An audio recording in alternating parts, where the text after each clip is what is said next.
Welcome to She Persisted, the Gen Z mental health podcast. I'm your host, Sadie Sutton. Let's get into it. You have to make meaning out of suffering. If you don't, it's just suffering and it was for nothing. If you do, then you grow through it or you help others as a result of it, but it's not for nothing. And that is a choice we have to make. And I do believe that everybody can make that choice in some way, shape, or form. Hello, you guys, and welcome back to She Persisted. We have an episode that is like 6 years in the making today, basically almost since I started the podcast. We have my therapist on the show. She just came out with a book called Validation, which I'm absolutely obsessed with. You guys have heard me talk about how crucial of a shift I saw with my relationship with my parents once we both learned to validate, when I learned to advocate for validation and be vulnerable about what I was experiencing so they could in turn speak to that, create space for it, help me feel like I was seen and heard and belonged. And so we talk about that and so many other things in this episode. A little bio for you. Dr. Caroline Fleck is a licensed clinical psychologist, corporate consultant, author, and an adjunct clinical instructor at Stanford University. She's a respected voice in psychology and has been featured in national media outlets, including the New York Times, Good Morning America, and the Huffington Post.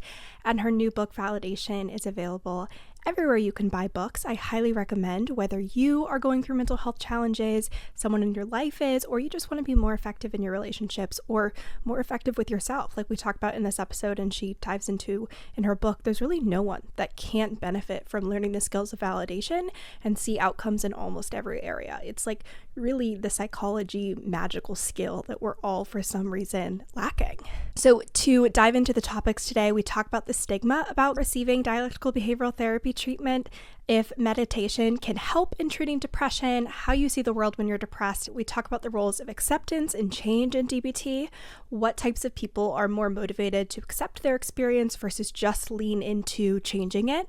We talk about why Gen Z is facing a mental health crisis and both our thoughts on that, validation and why it's so important to start practicing it, 8 ways you can validate someone else, the key between validation and praise because they are very different. We talk about why we self-invalidate and how to change this, what happens when we're chronically invalidated, using DBT to treat self-harm and suicidality. Not much of a trigger warning here. We do talk about what that looks like in DBT and like the different boundaries that are set and how you can support something, but no details are gone into there. And we have a therapist on the podcast, so it's done in a very effective, nuanced, and mindful way. We talk about supporting a loved one in crisis without reinforcing harmful behaviors, which is something that's really challenging to do, but also important to be aware of. Seeking external validation, whether that's something you should be doing or should not. Spoiler alert, you should be, and we dive into why. We talk about the best way to describe living with mental health challenges or mental illness, because it can be really hard to verbalize that and then in turn get validation for that experience. We talk about ways that suffering can add value to your life and what Gen Z should know about validation. So we really go all over in this episode. It is truly, I think, my favorite conversation I've ever had on the podcast, if not like top 3. This is an episode everyone should listen to, and I really, really hope you get as much value out of it as I did, and I loved bringing this conversation on the podcast. So I don't want to take up too much of your time yapping in this intro, but I really do hope you love it, and if you do, share, leave a review, tag me, send me a message, all the things, and all the links to things we mentioned will be in the show notes. So with that, let's dive in. Well, Dr. Fleck, welcome to She Persisted. Thank you so much. It's a pleasure to be here with you. It's been like 6 years in the making. It seriously has been just about that. It's crazy. Yeah. You have a new book about validation out, and we're going to talk a lot about that and why it's so important, both from the perspective of struggling with your mental health and that being an unmet need for a lot of people that are not feeling seen and heard, which is a very prominent element of suffering with mental health challenges, but also why it's so important in your other relationships and getting what you want from other people and being effective and just showing up in all these really crucial aspects of our lives. So to get started, for people who haven't read your book, can you tell me your background, how you decided to go into psychology, specifically DBT and BPD, which is a very unique subset that a lot of people don't choose to go into, and then how you came across validation as this area that was so under-discussed and under-emphasized, especially in like the general public? Yeah, so I can give my very protected in professional answer to that question, which is all about my research interests and everything. But, given that I think a lot of your listeners can relate, empathize, understand, hopefully not judge mental health issues, I'll just be straight and say that I suffered from depression when I was in high school and in my early 20s. So I was in a pretty serious episode of depression for what felt like almost 10 to 15 years. And I had just tried everything. And I frankly found many of the providers that I spoke with to be, and by providers I mean therapists, psychiatrists, to be really invalidating. I found therapy often was punishing, confusing, and not helpful. Yeah. And so in addition to therapy, I had tried a bunch of other, interventions, meds, X, Y, and Z, and nothing had really helped. So I selfishly, I think, wanted to go into the field to see if I could figure out how to treat depression. Yeah. I mean, clearly what I was receiving was not doing anything for me. And I certainly experienced a lot of it to be damaging. Yeah. And so I wanted to kind of right that wrong. So that, I mean, on some level, that was my motivation to go into it. Yeah. And what I had found to be really helpful for me, the only thing that seemed to have any real substance to it was meditation. So meditation for me was just the only space in which I could kind of calm my mind and maybe get a sense, just a slight taste of what freedom from suffering would be like. And so I was really interested in mindfulness-based therapies. And at the time, and still, DBT was like the intervention. It was the first psychotherapy to introduce mindfulness as a key component, as like a skill set that patients learn as part of the treatment. And so although DBT was focused on, it is a treatment for borderline personality disorder, not depression, the meditation piece really pulled me in. Yeah. And then once I started studying DBT and training in it and learning more about borderline personality disorder, I felt really called to work with that population because it is among the most, unfortunately, stigmatized and groups. Invalidated. Yeah. And so, the amount of stigma there, coupled with the work in meditation that I was seeing in DBT, that kind of combo drew me to it. So I have two things that came up. One is this idea of borderline personality disorder being like this, almost like case study for DBT. And I don't think it's understood and perceived as well, this is the best possible news. And I feel like it should be. When we think about what we learn the most about humans, a lot of it's from these extreme conditions, right? We know about loneliness from people that are completely isolated from society and lack relationships and interaction. I think of Jeannie, the linguistics example. We don't have that connection and exposure to these things. We're forever put on this trajectory we can't come back from. We learn a lot about our physiological health from being in extreme conditions, whether it's weather or climate, all these different things. And I think DBT is the best example of that, where when we look at borderline personality disorder, it's this case study of individuals that struggle so much with emotion regulation and tolerating distress and being effective in our relationships to to the nth degree. Yes. And if these skills and this framework is effective for people who are struggling so much, think about what it can do for the everyday person. And we don't think about it like that. Oh my gosh, you are so speaking my language. That is what I was wanting to scream from the rooftops for the last, however many years I've been doing this, which is too long. But yes, if this works in these extreme situations. Suicidally depressed, no therapists want to work with these patients. Right. And if it can affect change there, imagine what it can do at the less extreme. Yeah. So I think you're exactly right. It's some of the strategies and skills in DBT, the fact that they work for this population, that's an indication of their potential, not their limited use. Yeah. And we think about extreme athletes, the wellness practices they're implementing. Now your favorite influencer is doing hyperbaric and cupping. Why aren't we doing the same thing for mental health? That is such a good point. And I honestly think, and this makes me very sad, because I think we've come a long way with how we talk about research and treat BPD. I still think a lot of it comes down to stigma. Yeah. That makes me sad, but I think we see folks with BPD as almost so unrelatable, so other, so different,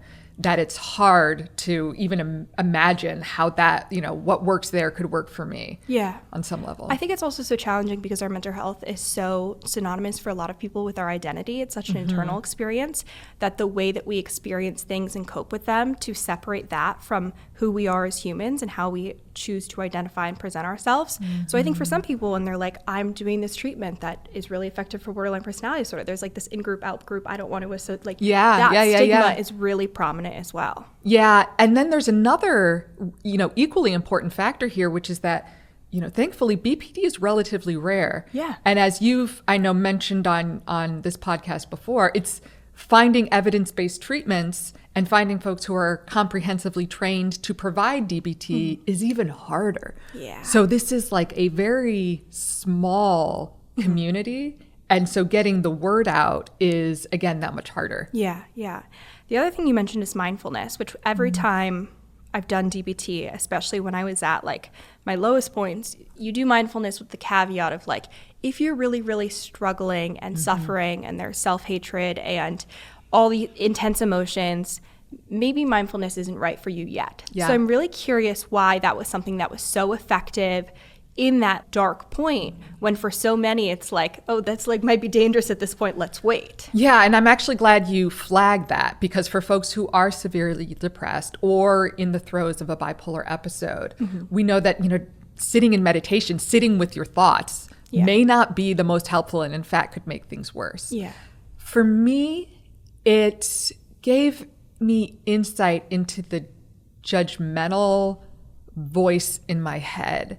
And I was able to see that I was not that voice, which sounds incredibly meta. But like, we're metacognition. Yes, exactly. What it is. How do we think about our thoughts? Yeah. Yeah. And that was really the insight I had. And I would just get these, I'll be straight, like sitting in meditation for 45 minutes when you're super depressed, like 2/3 of that was very painful. Yeah. But I was fortunate enough to have just like these moments within that sitting where I would just have like freedom from just the suffering and the voice and everything else. And so it was those moments that I was like, ooh, there's something there. Yeah. Like, I'm not seeing this in anything else. I'm not getting this anywhere else. Like, what is that? Yeah. It's really interesting. And I think a lot of people find that in different ways. And that's what they latch on to, is like the beginning of their healing process. For some, like maybe it's exercise, and that's the alleviation from those feelings. But especially with depression, it's so all-consuming that anytime you're not feeling that, like you're very aware of it, because it's so different from your almost constant emotional and internal experience. Yeah, and I think another really a hallmark of depression is that negativity. So there's just this negative judgment, these sunglasses basically that you have on that you can't seem to take off, and it just feels like everything has this shade to it. And the ability to see things non-judgmentally or more objectively, I think that's a huge relief, if nothing else. Yeah.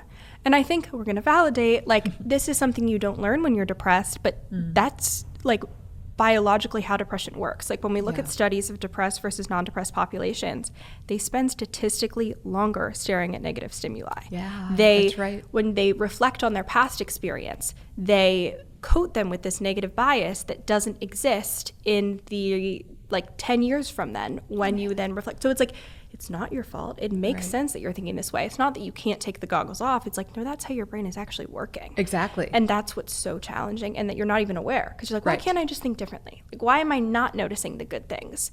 And it's like, that's the disease. At this time. That's the disease, right? That's like, it would be the same thing if you have diabetes. Like, why can't I just regulate my blood sugar? Well, that's what diabetes does. Yeah. That's the nature of the disease. Yeah. And again, it's like, it's so internal that we can't objectively think about it that way, which is what's so challenging. That's right. I want to talk about acceptance and change, and DBT is the origin of validation, because I think it's so fascinating and also explains why validation is so crucial in shifting behavior and mental health, in addition to just like feeling good and being helpful in our relationships. But it has really meaningful impacts on clinical outcomes and just our lives as a whole. So can you explain this like balance of acceptance and change, how Marsha Linehan came across this, because validation, I think, really sits on that dialectic. It does. So, by the time Linehan came on the scene and started to develop this treatment, DBT, for borderline personality disorder, at the time, it was all like behavior therapy through and through. Like all of the evidence-based treatments we had at that time were behavioral or cognitive behavioral interventions, which simply means that the focus was on changing behaviors and or thoughts. And so we were really relying on strategies like positive reinforcement and shaping and stuff that, frankly, most folks have heard of now, right? We've got like 1,000 Have you trained books. a dog? You're a pro in behavioral modification. Exactly. And we have like all sorts of books on this, like how to train your boss, how to potty train your kid, and it's all the same principles. And that Atomic stuff, habits. Exactly. And that stuff it works really well a lot of the time. However, it doesn't work all the time. And with the folks, Marsha Linehan was trying to treat folks with BPD and severe suicidality, self-harm, really rigid and difficult to treat behaviors. She found that population was not very receptive to the emphasis on change. And she talks in her book about, so she thought, I'm going to just communicate acceptance. If, she's going in there, she's trying to help them problem solve and fix what's not working, and they get really shut down and they feel really judged and they don't like her. So then she goes to the other extreme, as she describes, and she really focuses acceptance, in this kind of unconditional positive regard. And then patients maybe loved her, but they weren't getting any better. Yeah. And so combining those strategies, is there a way that I can communicate that I accept you as you are, while at the same time emphasizing that there needs to be some change here? And that is the motto of DBT. It's kind of you're doing the best you can and you need to do better. And what she did was she developed a set of validation skills to help therapists communicate that acceptance. And she used those alongside those tried and true behavioral principles. And when she combined those two methods, all of a sudden we had something incredibly powerful.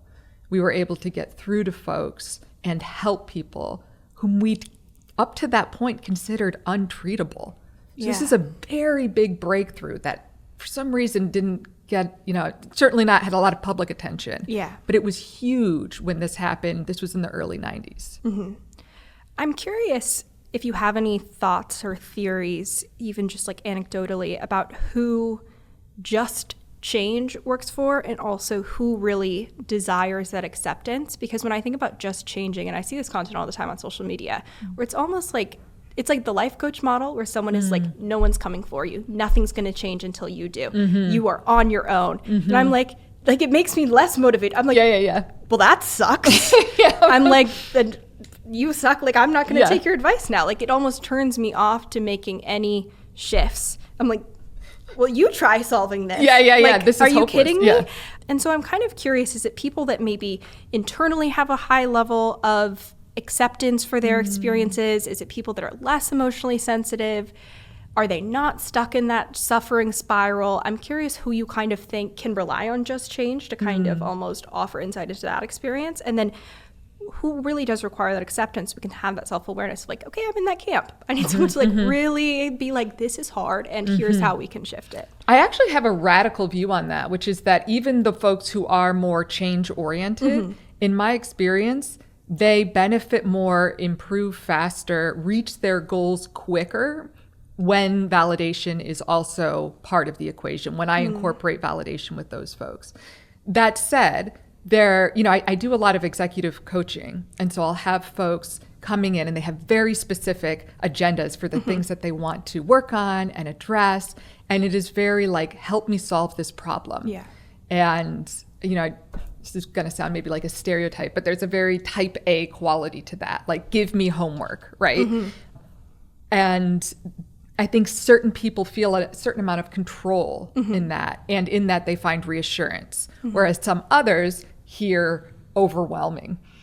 Like what they feel from that is stress and pressure. And so I think for folks who are, again, perhaps more type A, focused on solving the problem, feel control, when they have more answers, change strategies can work really well. Yeah. And frankly, if they've been effective. So if they have some sense of mastery already, they have some degree of confidence in their ability to execute. Yeah. In the absence of that, me just telling you to change is disheartening if you feel like you fundamentally lack the capacity to do so. Yeah.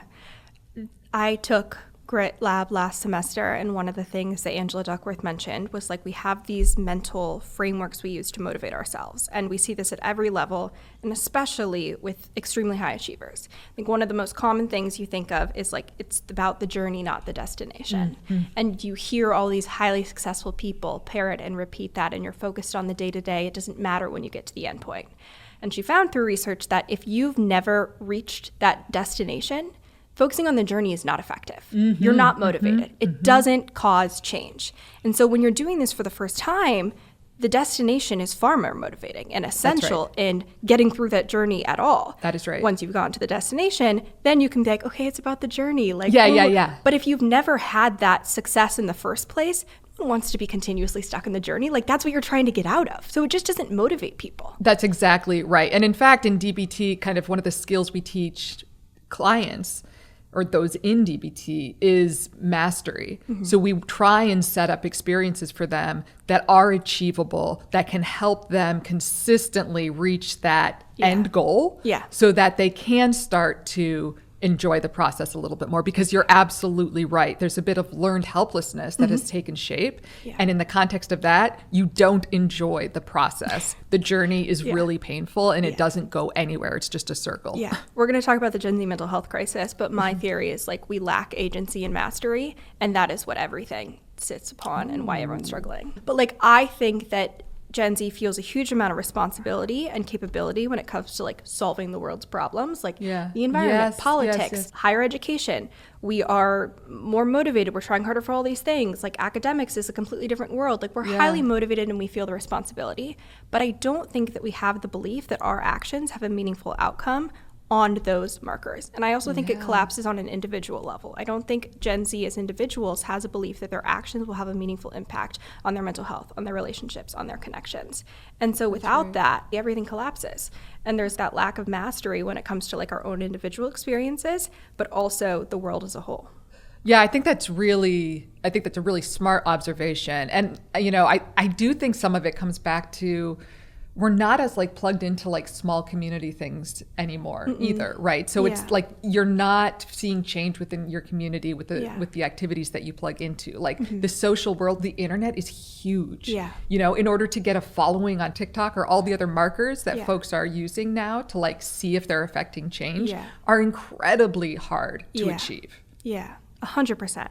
Okay, so validation, obviously, hugely effective. It sits on this like balance of acceptance and change. But how do we validate?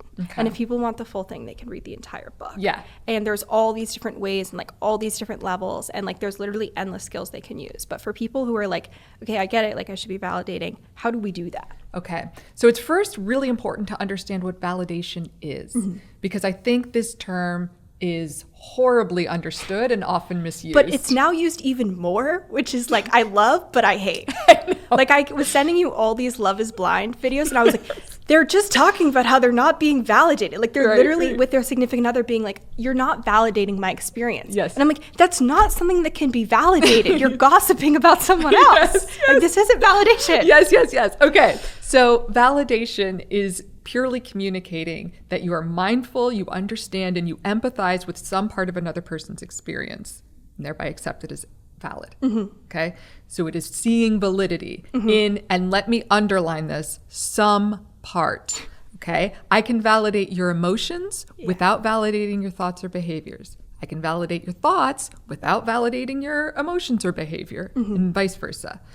And this is really important, because where people struggle with validation is in confusing it with agreement. So we think that I can't validate, you know, this person's position because I don't agree with it. And to that I would say you may not agree with their beliefs. Right? But you can validate the emotions they have in response to those beliefs. And that really is the key to validation. In DBT, we talk about finding the kernel of truth in someone's perspective. And that is it. And because we are wired to focus on what we don't like and what we don't agree with, we end up losing that and missing it and giving a lot of attention to the things we don't like rather than reinforcing the things we can connect with and that can lead to connection. So if we go through like the levels of validation, because there's some very easy ways to validate someone's experiences, and then just, you can validate a stranger on the street. And then there's others where it's like you really need to be in a relationship with someone to be able to mind read or to be able to imagine what they'd be experiencing or think about their lived experiences and how that's impacting their emotional vulnerability at this point. So like, what are these different like levels that we can validate someone's experience and be more and more and more effective in making them feel seen? Yeah, great question. So I break down, I've got 8 skills that I use that you can use to validate someone. And they range from sort of validating to super validating. And that just depends on how much mindfulness, understanding, and empathy they can communicate.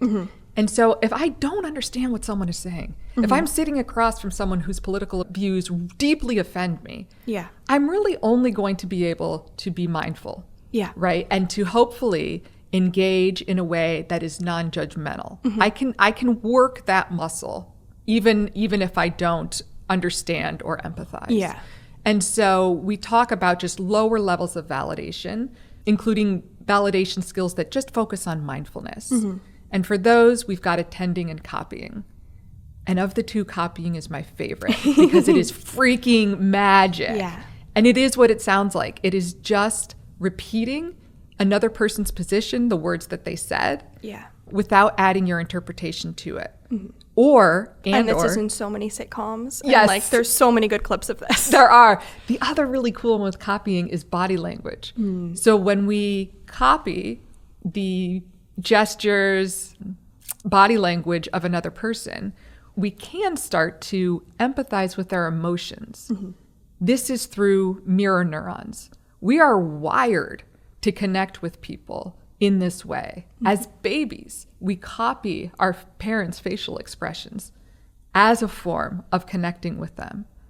And so we've got study after study after study that shows that simply copying someone's behavior or subtle movements, facial expressions, affects how we relate to them, the degree to which we connect with them, and interestingly, the degree to which they like and connect with us.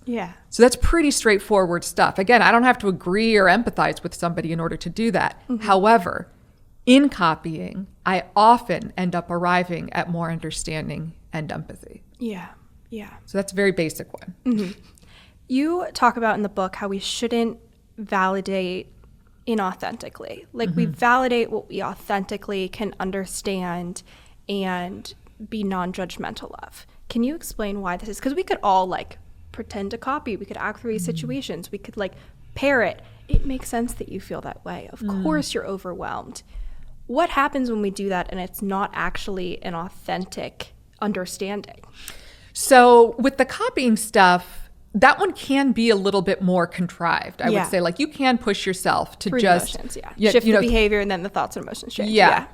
Where it gets tricky is when we start looking at communicating understanding, right? So if I was to try and like communicate that I see the logic in what you're saying, if I'm faking it, if I don't really see it, that does not work. People feel it. Even if they can't put their finger on it. This is like the used car person example, like you just, or politician, you get that feeling of like, this person is saying all the things I want to hear, but it doesn't feel good. That's what will happen. And that is why you cannot, unfortunately, fake this, which is why you need to actually develop skills to help you do it authentically. Because in the absence of that, it's hard. I'm curious, validation obviously creates such change in behaviors and the emotional experience and our ability to connect in relationships. What need is it meeting? Like we wouldn't do it, it wouldn't feel good, it wouldn't be reinforcing if it wasn't feeling like some internal experience. So what does validation do when it comes to like that unmet need, especially in mental health contexts. Yeah, the social psychologist Mark Leary has a great quote. Human beings differ from animals not so much in our need to affiliate, but in our need to be accepted. And I think that really gets to it. Part of humanity, part of being human, is this need that we have to feel seen and heard. This is different from feeling praised, which we love. We like feeling praised. But it's subtly different. When I feel like somebody sees me, understands me, gets me, like I'm part of their tribe, that is as satisfying to me as food in some circumstances, right? And I think in mental health situations, folks are often dealing with symptoms that most people don't understand and actually often judge. And so there's this sense of, I am alone with this. And there's nothing worse than being alone in your suffering. And I think that's why, particularly with folks who have been exposed to a lot of judgment, who are struggling with things that other people don't relate to, validation is so powerful. Yeah. And loneliness comes from not feeling seen and heard. It's not about who's around you. It's not about what context you're in. It's not about if you're with others. And so I think this is another element of the experience, and we see this in how Gen Z behaves. Like, we're more vocal about our mental health experiences. We apply more labels, which is a sign of wanting to feel seen and being able to attract people that feel and identify the same way as you. And so I think that's another really huge element, like you're talking about, where we don't feel seen and heard. And again, it's really hard to feel seen and heard in these larger contexts and when you have less relationships. So again, the agency, the belief that you can get that validation reliably, well, not there. And there's another thing at play here, which is that, you know, on the internet, on social media platforms, you are reinforced for pleasing or exceeding people's expectations. Or going wildly against them. And being very controversial. Right, that's right. And being invalidated. Right. But neither of which is you. There's a distortion. You know, you need to look different. You need to present better. You need to say something radical.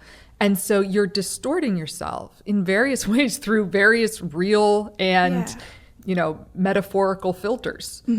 But when you do that, the result is that you don't end up feeling seen. Right? You end up feeling the pressure to keep changing and keep adapting in ways that are hard to keep up with. So again, validation is not praise. Like a thumbs up and a heart emoji, that's all praise. That says I like how you look or perform. That's different from saying I accept you independent of how you look or perform.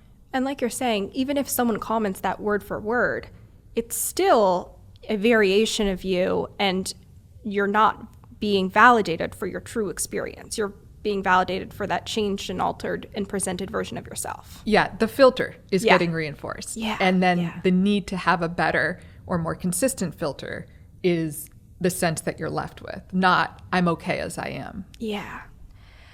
Why do we self-invalidate? Because we're going to talk about like why people don't just internally validate, because we're social animals, we have social brains.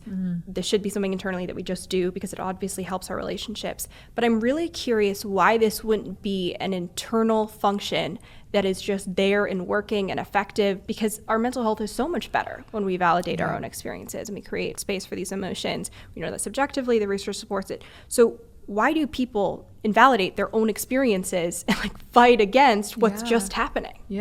As a society, we suck at modeling self-validation. Yeah. I don't know very many people who are good at validating themselves, much less doing so openly, publicly in front of their children in a way that models what that would look like. Yeah. Instead, we tend to model and reinforce problem solving. You know, what can we do to make sure you get on the team next year? Even if they've already self-validated, though, you only see the problem solving. Yeah, that's right. That's right. So as parents, we are wired to solve our children's problems. Like, that is what we are designed to do. Yeah. In so doing, however, we can often fail to validate the emotions, the thoughts that they have in reaction to those experiences. And we're so focused on changing what hurts that we fail to validate it. And therefore, the individual does not learn how to validate the hurt. They learn to focus on changing something in the environment, something about themselves to make that feeling go away, as though the feeling is bad. Yeah. And I think this also goes back to what we talked about initially, where when you find something that alleviates the emotional experience, you're drawn to that. You do it again and again. It's reinforcing in itself. And we, like you're saying, less frequently organically self-validate and feel that emotional pain alleviate. And so it's not something that we're being set up for success for, to like automatically come across, reinforce, and build into part of our identity. And I can just say, like, as a parent, despite having written the book on validation, I struggle with this. It's hard. Like, I am routinely finding myself leaning towards problem solving when I should be validating, or having to circle back around to validate.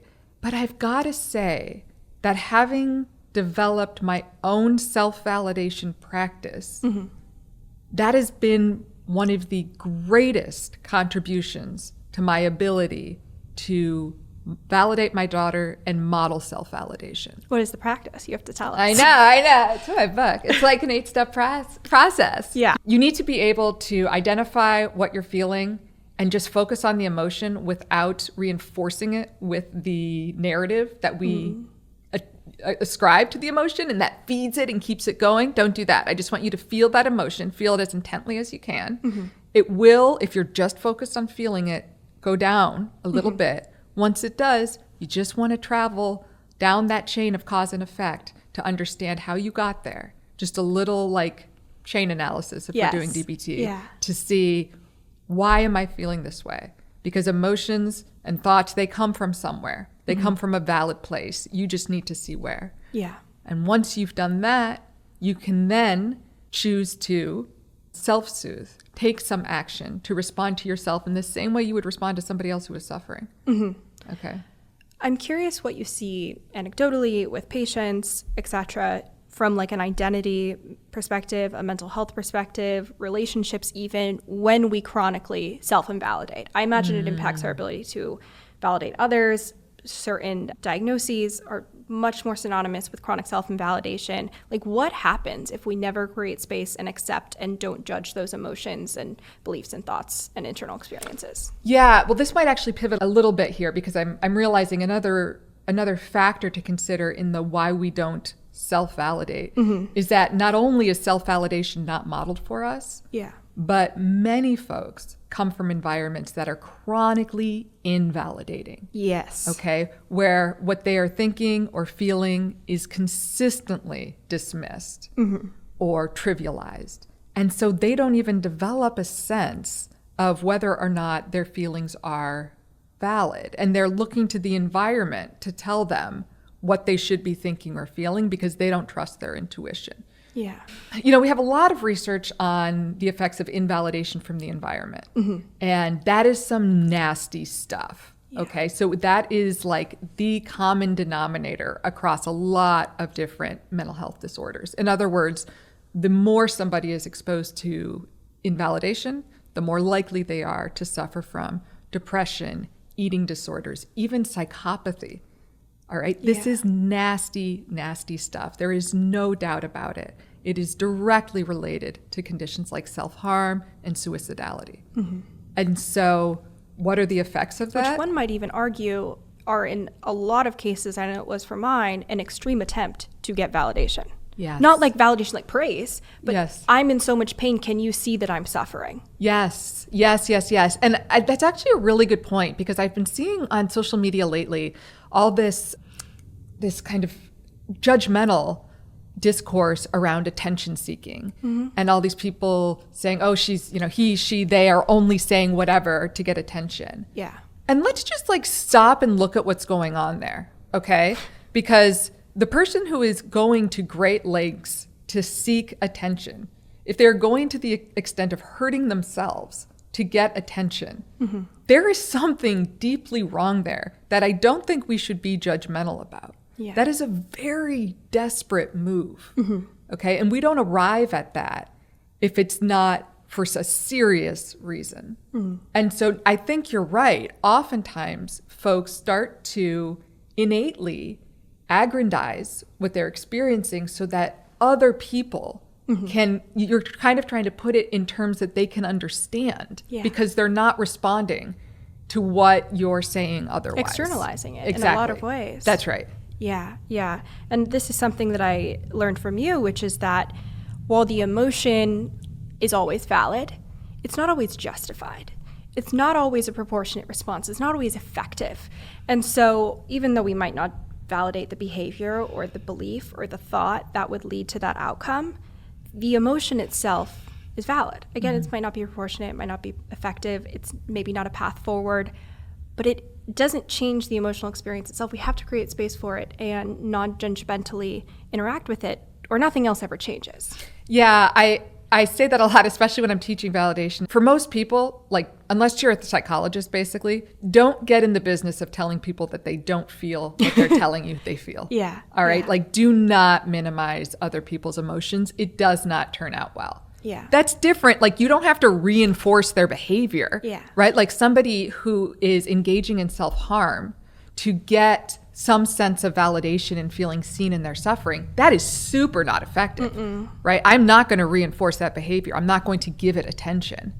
I will validate their suffering outside of that, but not in connection to that behavior or that incident. It's a very important distinction. And I think a lot of people that are listening to this podcast and seeking out mental health resources, they're in that camp where we're not like low level, let's just validate. It's like, I want to shift these behaviors. These things aren't effective. And so there's a lot of nuance there and that clarity of like, what do we validate in these extremely challenging, high suffering, very distressing moments, whether it's your own experience or a child's, a friend, a peer, a parent, whatever it is. And that nuance is hard to master, but really important to understand. Yeah, let me give an example of that, because I think we see this with self-harm. And I think friends of folks who are self-harming, parents, relatives, this is some really tricky space. And so what I do as a DBT therapist up front with clients who are self-harming or suicidal is to say, I care about you way too much to risk reinforcing that behavior.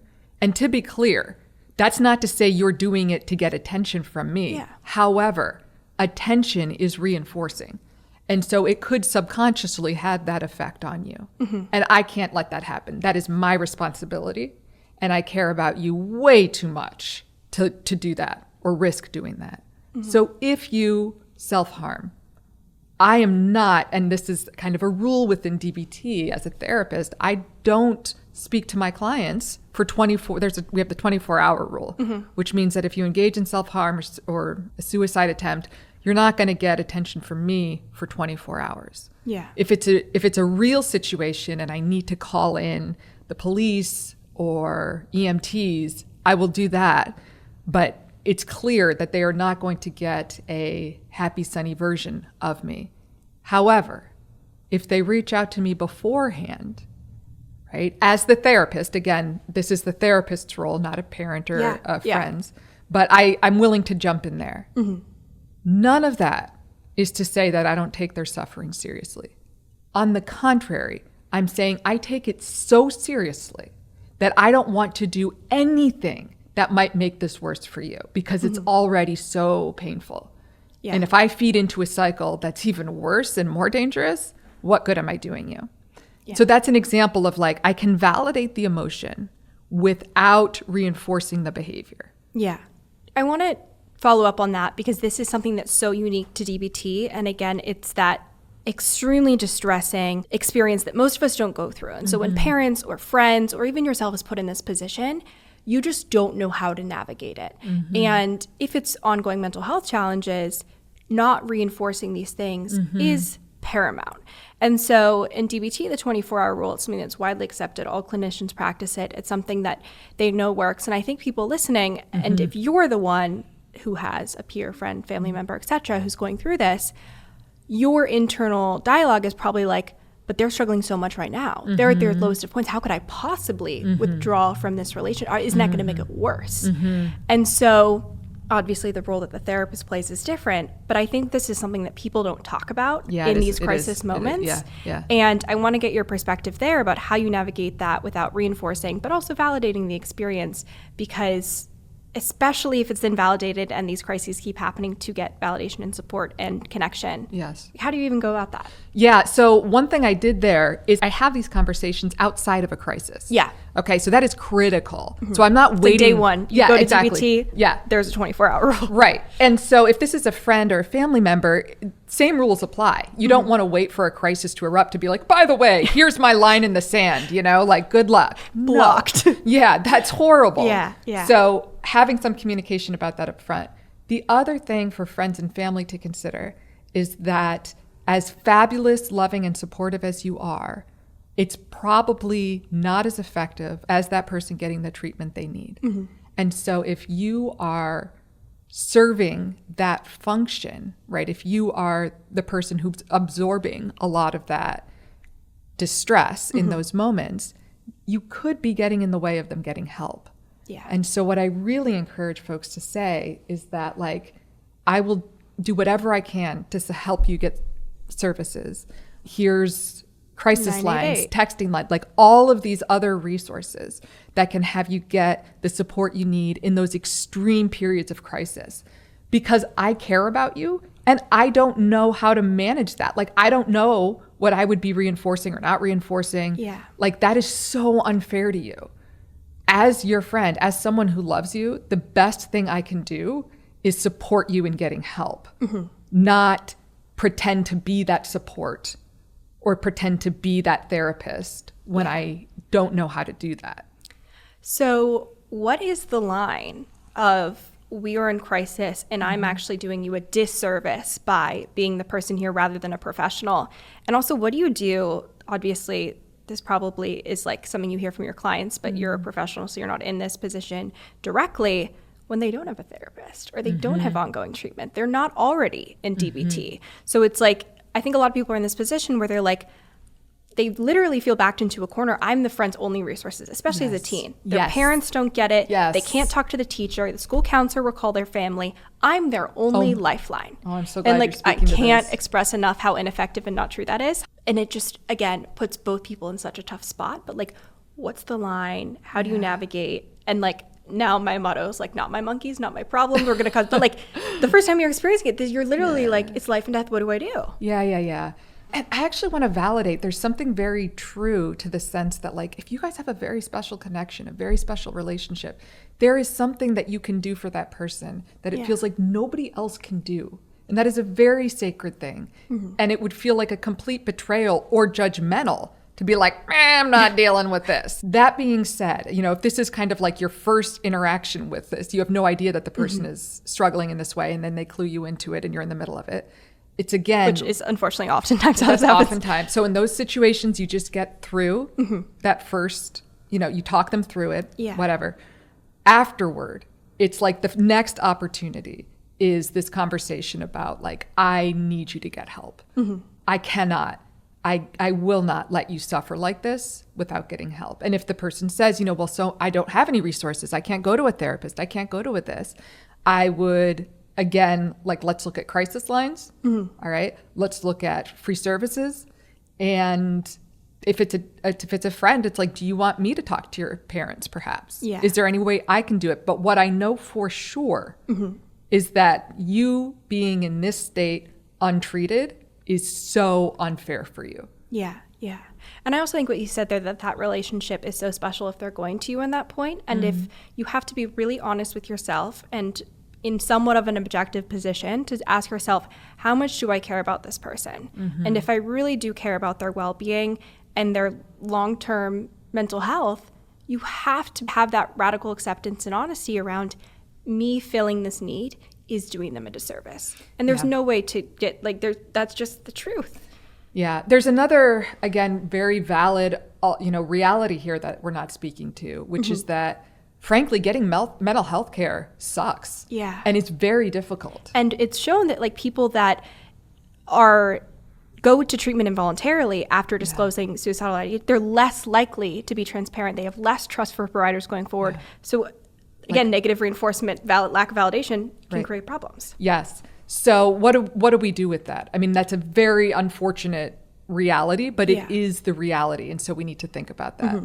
What we do know is that there are crisis lines and support systems that are free and are available. And effective, research-backed, Yes. professional trained. Yeah. At the very least, these folks are trained in basic protocols for Yeah. navigating crisis, which I don't care how great of a friend you are or how much relief your friend or, partner or whatever appears to have after speaking with you. Yeah. You don't know what you're doing. Mm-hmm. And that is problematic in ways that you can't even appreciate. Mm-hmm. And so at the very least, I would ask them to reach out to a crisis line, have those numbers for them. It's a process supporting someone in finding treatment, but let that be the focus. Yeah. Not serving as their therapist, but helping them get help, helping them through that process, validating them through that process. That is the role you can and should play. So obviously, we're talking about ways that people are searching for validation, trying to get it from other people.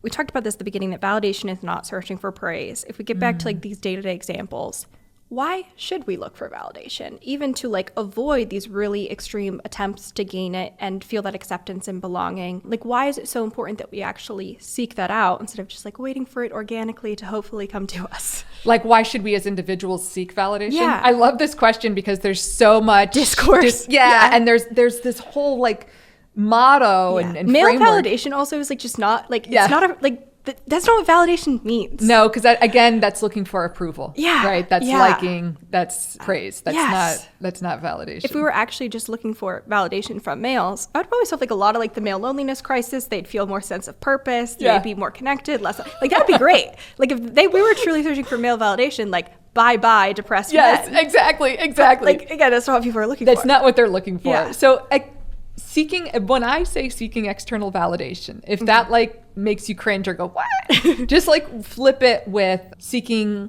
acceptance or being seen and heard. Mm-hmm. Okay. I want you to have relationships in which you feel seen and heard. And that is a reasonable thing to expect from your relationships. Yeah. And you deserve that. You should have that. And if you don't, and if you're settling for something else, that's when things get problematic. Mm-hmm. That said, within those relationships, people aren't mind readers. And we are all, as we've discussed, as a result of our culture and upbringing, really focused on solving problems. Mm-hmm. And so within our relationships, when we come to our friends, family, partners with problems and they try to solve them, that's understandable. What I want for folks is to have the language to be able to say, what I need in this moment is validation, not problem solving.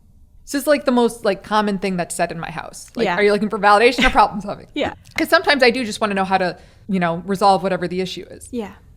A lot of the time what I want is validation. And I trust that the people who love me want to support me and they just may not know how in that moment. Mm-hmm. And that's fine. I can ask for what I need. Mm-hmm. So long as that it's clear on what that ask is. Yeah.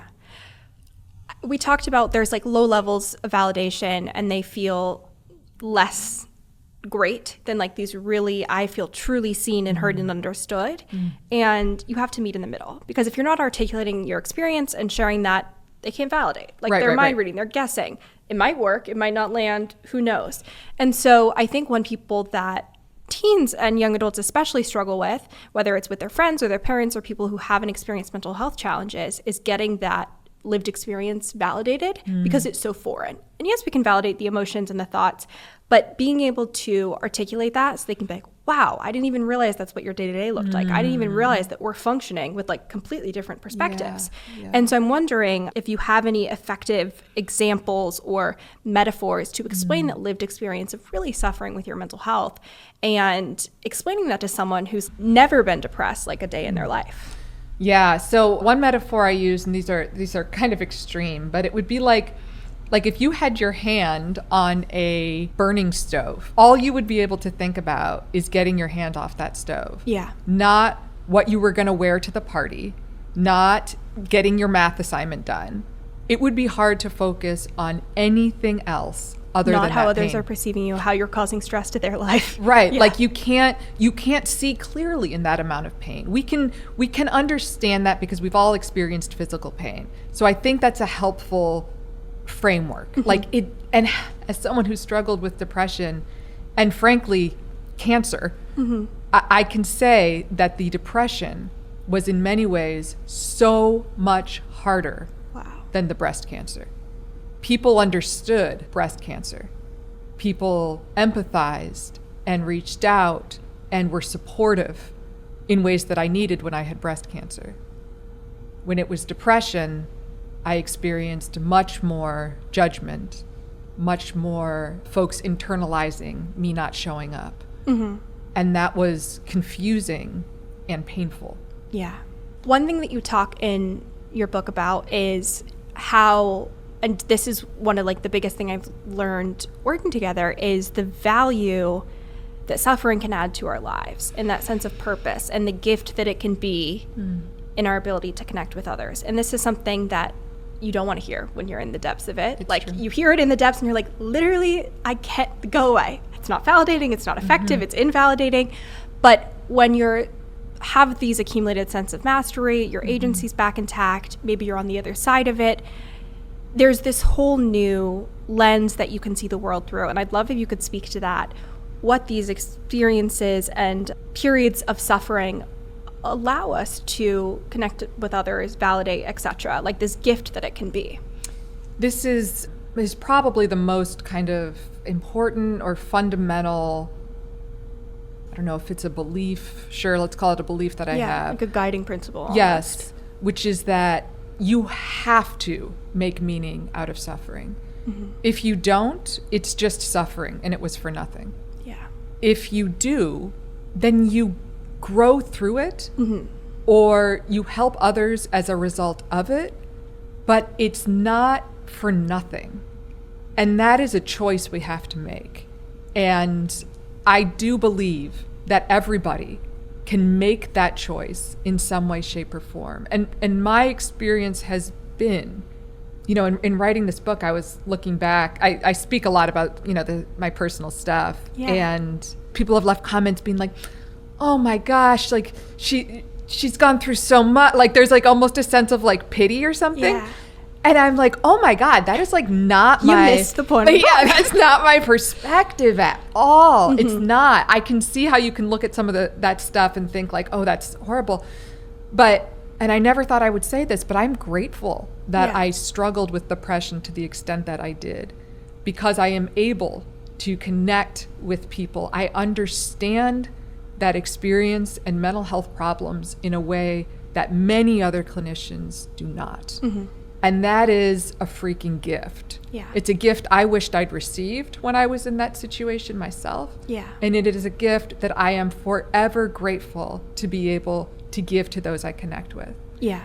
And I tried to do the same thing. I mean, it was what got me through cancer. Like the day after I was diagnosed, I told my husband, we are like going to adopt some kittens, or we're going to go foster some kittens. Like this is, which seemed very unrelated, cancer and kittens. But like, I just needed something that I wouldn't have otherwise done. Like, okay, now I'm going to do this because of the cancer. These kittens are going to have a better life. And like, for me, it has to be a very one-to-one in that way. Yeah. And that has been everything. Yeah. You talk about choice points with turning suffering into purpose and meaning. Going back to one of these like life coach, more change-based, less acceptancy. The idea that pain is inevitable, suffering is avoidable, and suffering is choosing to prolong pain. What do you think about that? Because I don't love it. Yeah, I don't love it. Because there's also a lot to be said around, like, you know, there's that, I'm sure you've heard of this, pain plus resistance equals suffering. You know, pain on its own is just pain. There's truth to that. But, like, let's not sugarcoat it. Suffering sucks. Yeah. Okay? Like, by definition, it sucks. Yeah. And that is okay. Yeah. We can accept that. You should accept that. Like, don't lie to yourself. Don't judge yourself for struggling and for suffering. Like, that's what it is. It's suffering. The choice is simply in what you do with that energy. And this is going to sound like weird and metaphysical, but like, I really believe that, like, you know, in some energy it's not destroyed. Yeah. You have to do something with that. And if you don't, that negativity will eat at you. It will break you down. It will make you smaller. But if you can direct it at something with intention, it can also heal. It can also love. It can also support in ways that you otherwise perhaps wouldn't have thought to. Okay, I have 3 rapid fire questions for Cool. you to wrap things up. What is the hardest thing you've had to validate? Oh my gosh. So 2 things. One, in my professional life as a psychologist, I would say when you're working with folks who have psychosis and there's just such a different reality. Like they are literally believing and seeing and hearing things that are not there. Yeah. That can be a very tricky You're situation. like, where's the truth in this situation to validate? Right. Yeah. And usually there, it's just the emotions. Yeah. Like, I don't understand, like, there's not an alien invasion going on. Yeah. But I can understand why you would be afraid. You're so distressed. Yes. If that's what you think. Similarly, I would say, these last few years with folks on the topic of politics and folks that I love and care about who believe things that, in my opinion, at times feel as radical, almost like it feels the same in my body as those moments when I'm sitting across from somebody who is, You're like, we are not seeing the same facts. We are not in the same reality. And so in those situations, the interesting thing is the schizophrenic is actually so much easier because it's not like a direct threat to me.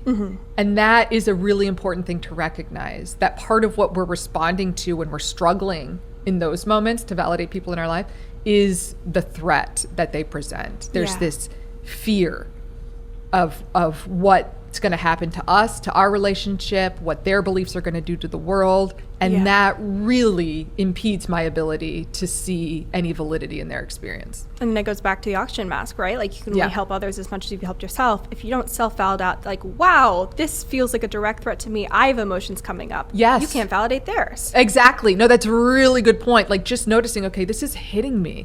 This is scaring me. Usually what we notice is the anger. Yeah. But Anger secondary. What's the primary? Yeah, almost always anger comes down to some degree of feeling threatened or afraid. Yeah. And so I try to identify pretty quickly, what am I afraid of losing here? What's at stake? The second one is, what do you think Gen Z should know about validation? Like, what are they lacking? If you could wave your wand and Gen Z was like mass equipped with this insight or skill, our mental health crisis generation about to inherit all these problems. A lot of really interesting, unique, and invalidating messaging coming at us. Yeah, I want to just protect Gen Z from just distinguishing the need for being seen and accepted from being liked and judged positively and followed. Like that feels good. There's a little dopamine hit there, but you cannot build your life around it. It's not, you're not being seen in that. And so if folks would understand that, and then also have the skills to validate themselves, seek validation in their relationships, that is what I would want for Gen Z. If people leave this conversation and episode with like one line that they only use that to validate for the rest of their lives, what would it be? As opposed to one line, I think I would think of one question. When someone comes to you with an issue or a situation, or even with yourself, to just pause for a second and think, do I respond with validation or problem solving? Because 9 times out of 10, we tend to respond with problem solving. And 9 times out of 10, people just want to feel seen and heard in whatever it is that they're experiencing. That's not to say that you don't get to, a few sentences later, jump in with some suggestions. No, but don't say but. We say and. But that validation has to be where you open. That has to be, not always, but at least if you can pause and just even think in those terms, I think you will be light years more effective. Well, where can people follow along, get the book, learn everything about validation, all the things? Yes. So my book is available wherever you get books, right? Everywhere. You can check out my website, drcarolinefleck.com. And I hope to have, relatively soon, I hope to have a course up to kind of supplement the book and to solidify some of this stuff. Amazing. Oh, and I guess I'm on TikTok and Instagram. I forgot. Searching for neither praise or validation because it's effective and not effective in that context. Yes. You can find me on Instagram and TikTok as well. Amazing. All of that will be in the show notes. Thank you for joining me. Thank you, Sadie. This was fun. If you enjoyed this episode of She Persisted, make sure to leave a review, subscribe, and share with a friend or family member. Follow along at She Persisted Podcast on TikTok, Instagram, YouTube, and more for bonus content. Thanks for listening and keep persisting.